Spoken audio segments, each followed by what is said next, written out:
കേന്ദ്ര ആഭ്യന്തരമന്ത്രി അമിത്ഷാ ഇന്ന് കേരളത്തിൽ. രാത്രിയോടെ തിരുവനന്തപുരത്തെത്തുന്ന അമിത്ഷാ നാളെ ബിജെപിയുടെ സംസ്ഥാന കാര്യാലയമായ മാരാർജി ഭവൻ ഉദ്ഘാടനം ചെയ്യും.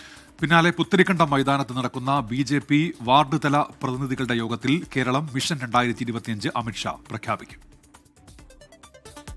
തദ്ദേശ തെരഞ്ഞെടുപ്പിൽ വൻ മുന്നേറ്റത്തിന് കോപ്പുകൂട്ടുന്ന ബിജെപിയുടെ സംഘടനാതല പ്രചാരണത്തിന് നാളെ ഔദ്യോഗിക തുടക്കം. രാവിലെ 11:30 പുത്തരിക്കണ്ടം മൈതാനത്ത് നടക്കുന്ന ബിജെപി വാർഡുതല പ്രതിനിധികളുടെ യോഗത്തിൽ കേരളം മിഷൻ 2025 അമിത്ഷാ പ്രഖ്യാപിക്കും.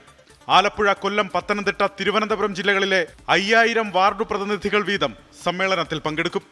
ബാക്കിയുള്ള 10 ജില്ലകളിലെയും വാർഡു പ്രതിനിധികൾ പഞ്ചായത്ത് തലത്തിൽ ഒന്നിച്ച് യോഗത്തിൽ വെർച്വലായും പങ്കെടുക്കും. ഒരു മിനിമം 25,000 30,000 ഫിസിക്കലി വരും. മൊത്തം എല്ലാ 14 ജില്ല നോക്കുമ്പോൾ, റവന്യൂ ജില്ല 30 ഓർഗനൈസേഷൻ ഡിസ്ട്രിക്ട് നോക്കുമ്പോൾ ഒരു മിനിമം ഞാൻ കണക്കാക്കുന്നത് ഒരു 80,000 80,000 പങ്കെടുക്കുമെന്നാണ്.